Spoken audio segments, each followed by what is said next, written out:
Hey everybody, it's Rob here. So I've been testing out the Necromancer class lately. In particular, I played the Bonespear Necromancer build, and I had a blast so far.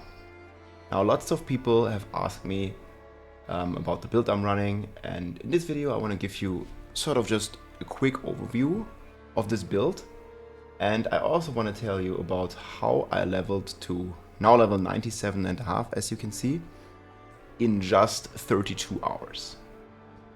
Just a quick disclaimer before we start. As you guys know, I mainly play the Barbarian. This will always be my main class. I will keep making Barbarian content, but I also want to test out other classes, in particular the Sorcerer and Necromancer. But keep in mind the level of knowledge that I have on these new classes for me is nowhere near the knowledge that I have on the Barbarian class. So just keep that in mind while you watch this video, but I will keep learning, and big shout out and big thanks to all of you who have been helping me to understand some of the mechanics, or the base of some of the mechanics here on the new classes. But yeah, let's get into it. So the first thing you want to do, obviously we played with a group, and I got this character boosted. I have the link to the 1-50 boosting, just basically TLDR, like you're gonna do the capstone dungeons, friend's gonna help you. And then you're just going to do a couple runs of any like dungeons in tier 4, and you're going to get insane XP. It's going to take you like 30 minutes and you'll be level 50 already. Good to go. And then right after that, what we did is we ran the Champion's Demise dungeon. And I have a full spreadsheet about this. So when I leveled to 100 on the Barbarian as the first player, we farmed the Champion's Demise already. It was up to 33 million XP per hour. And I've been doing a bit of testing, or quite a bit of testing, and even after the nerf, it still yields about the highest XP, and about 23 and a half, it depends on how efficient your group is, million experience points per hour. And yeah, other runs, I also have the Blind Burrows here somewhere, but Blind Burrows is less, and Uldo's Cave is also less. But Uldo's Cave seemed to be the best during solo play. So the Champion's Demise is just so good because you can do this triple split still, even after the nerf. There's less elites and less density in general. But still, you're just gonna get so much efficiency out of the triple split. And it kind of works in the Blind Burrows as well. But there's a second part of the dungeon after the waterfall, and you can't efficiently split that. So you're gonna lose out on a lot of XP. And also you total more XP in the Champion's Demise per run. So that was the run that we chose. And there's actually a nice website here. It's called D4 Armory, and you can just search for your account. So I just searched for Rob #2628, and then you can see all the characters, and I can kind of just click my Necromancer, and you can see here that I've played for 1 day and 8 hours and 9 minutes. So this is about 32 hours of just playtime. And as you can see, this broken Necromancer, that's his name, he is already on 97.5, so I'm well on my way to 100. What you need for that is in the Champion's Demise, obviously the monster's gonna have 4 times as much HP, because they will be scaled to a forming group, but you will be clearing your lane alone, or most likely alone. You can also run 2 lanes, but also one person can just chill. So there's a lot of stuff there, and we can head into the dungeon real quick, and I can sort of show you.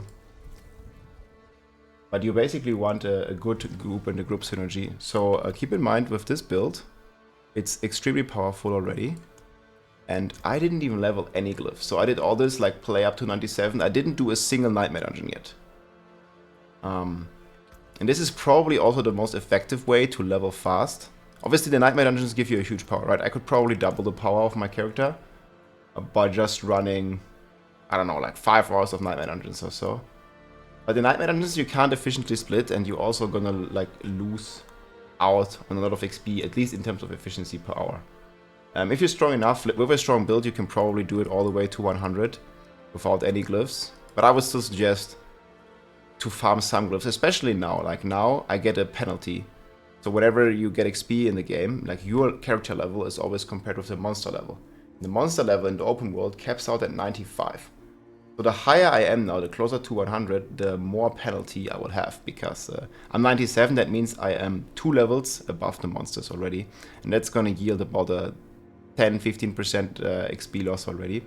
But in Nightmare Dungeons, I can choose which level the monsters are. So I could be either the same level, or I could choose even to run higher monster level Nightmare Dungeon, and then I will get a bonus. So it's probably the most effective way for me now to level my glyphs and to play on a higher difficulty, like which would be about character level minus 50. So I want to do, like I'm like basically 100, so I want to do like about level 49, 50 Nightmare Dungeon tier. So I get a nice bonus there. In the way, I think it's still just faster to level all the way to 100 if you just care about that. Split farming in the Champion's Demise. But I want to like make this character very powerful, and I want to do the glyphs anyways. So I'm gonna like stop grinding the XP here in the group now, and I'm just gonna blast some Nightmare Dungeons, and I'm gonna have a lot of fun with it. So that's the plan for now. I'm just gonna show you the gear real quick, and then show you the build. So I'm playing the Bonespear Necromancer, and what you want to do here is you want to stack a lot of essence. So I have essence here, I have essence on most of my rings, and that has like some really crazy scaling with all your abilities. So we have defensive slots here, defensive slots. Then we want Bonespear ranks on the boots. We have crazy multipliers on these, on our weapon. I'm actually just using my Barbarian weapon. Like this was a level, I mean I imprinted it with a level 93 aspect now, but originally it was a level 80 weapon that I found when I pellet Barb, and yeah, it's become really strong.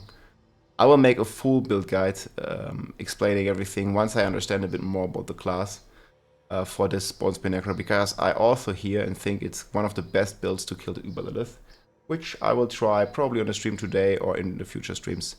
I think we're gonna have a blast with him.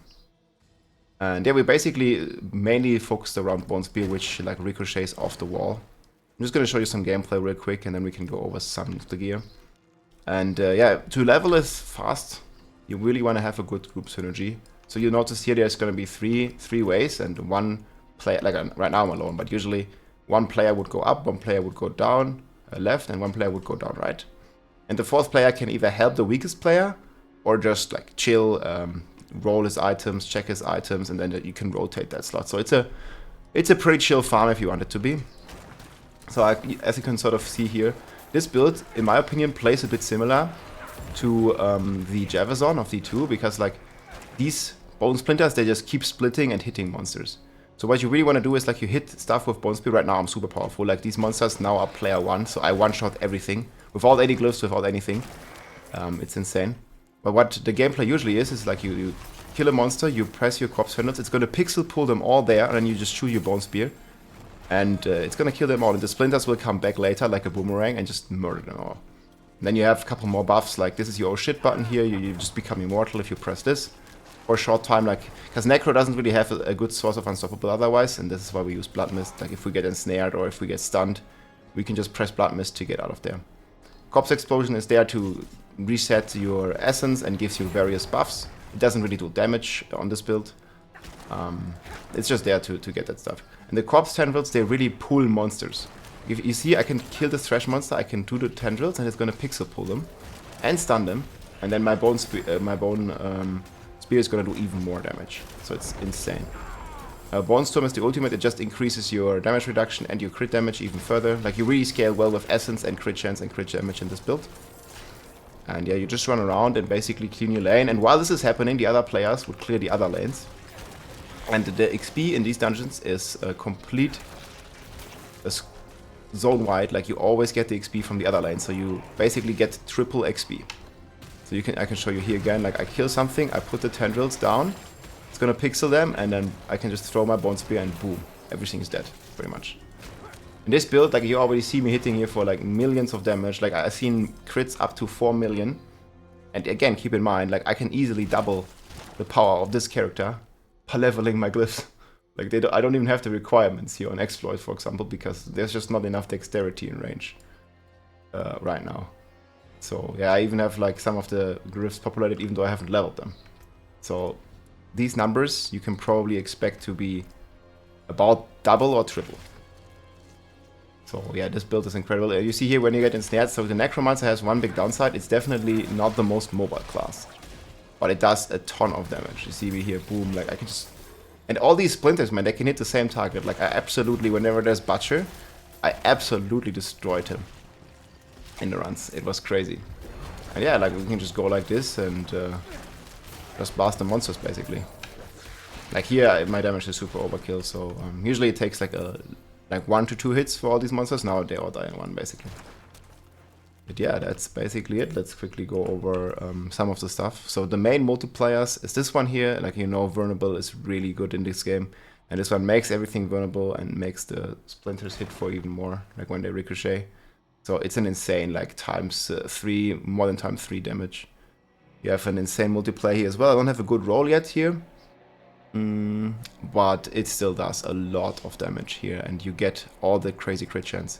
So my base crit chance right now is 50, and I get another, if I have a max roll here, I get another 30 from this, which is just like, you can basically reach 100% crit chance together with your Serration passive. Is it Serration? Yeah, Serration. Like, your bone skills have 1% increased critical hit chance for each 10 essence you have upon cast.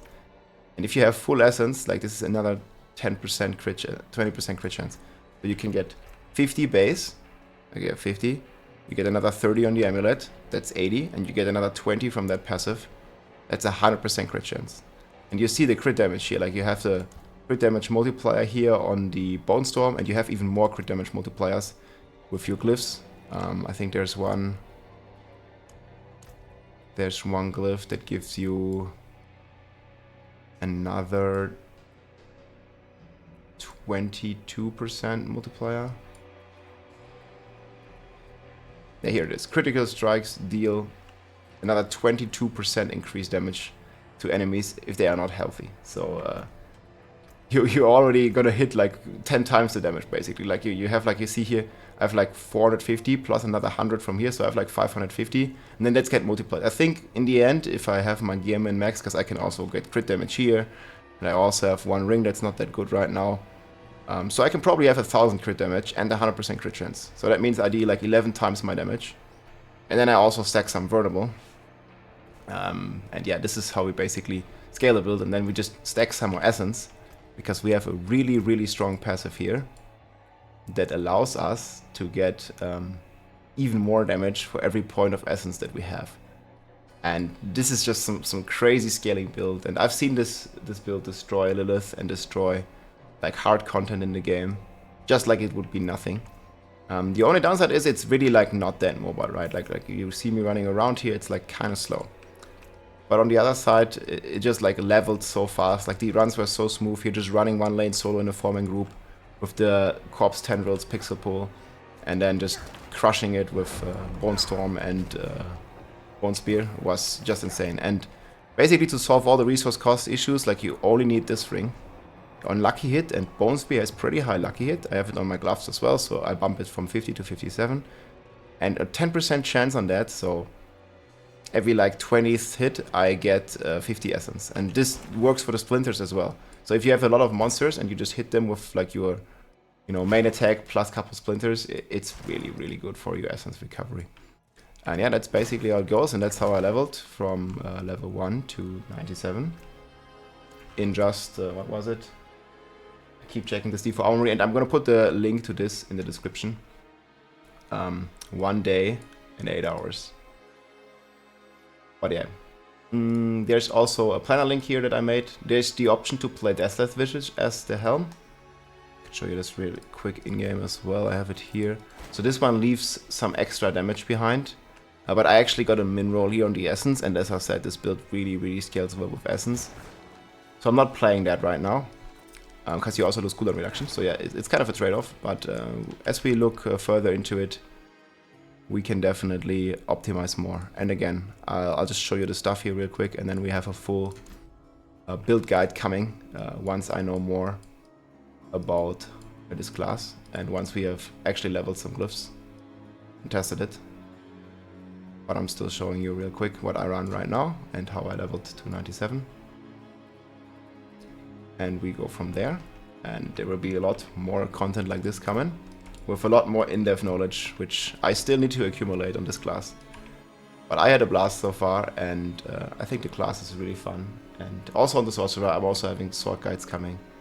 And yeah, I really hope you guys enjoyed this this video, this overview, and I will see you soon. Rob over and out. Bye bye.